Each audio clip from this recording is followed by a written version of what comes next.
Bom, com respeito à reencarnação, posso dizer? Pode, Chico. Com respeito à reencarnação, nós, os espíritas, estamos diante de uma realidade inconteste para nós.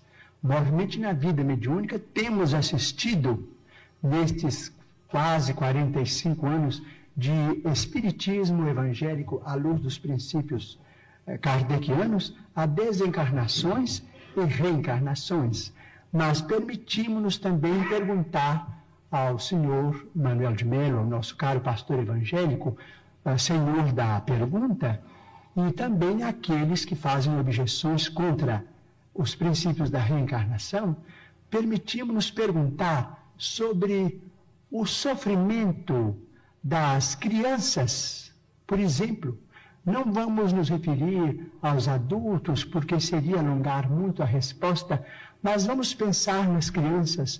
Por exemplo, nós, os espíritas, muitas vezes encontramos determinados casos de suicídio, e às vezes suicídio acompanhados de homicídio, ou às vezes apenas de homicídio.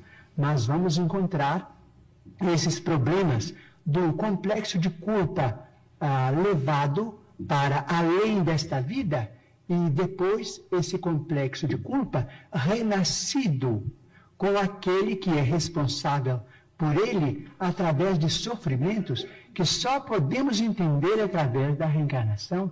Por exemplo, muitas vezes temos encontrado, por exemplo, irmãos nossos suicidas que dispararam um tiro contra o coração e que voltam com a cardiopatia congênita ou com determinados fenômenos que a medicina classifica dentro da chamada tetralogia de Fallot.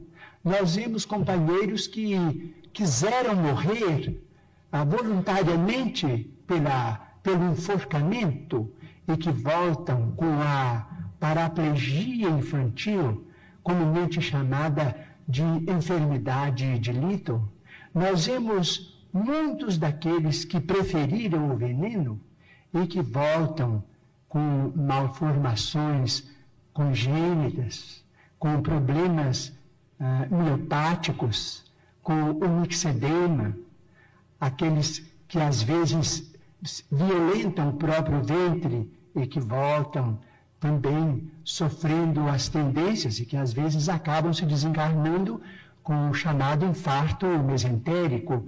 Nós vemos, por exemplo, aqueles que preferiram morrer pelo afogamento para se retirarem da vida num ato de rebeldia contra as leis de Deus.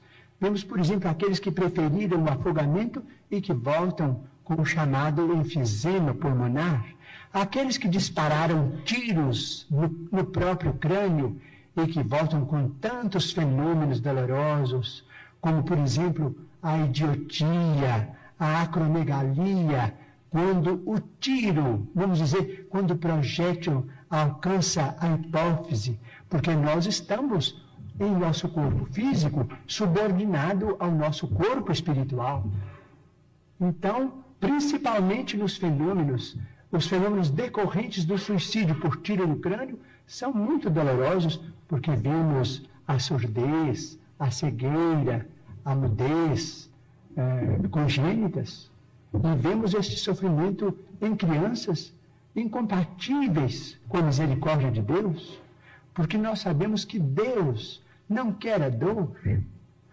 Diz Emmanuel, se Deus quisesse a dor, Ele não teria nos dado anestesia através da medicina. A dor é uma criação nossa. Chegamos ao além com um determinado complexo de culpa e pedimos para voltar ao corpo, trazendo as consequências de nossos próprios atos menos felizes. Então, pedimos ao senhor Manuel de Melo, nosso caro pastor evangélico, que tem trabalhado tanto e cujo mérito nós todos reconhecemos e reverenciamos, para pensar conosco nestes problemas.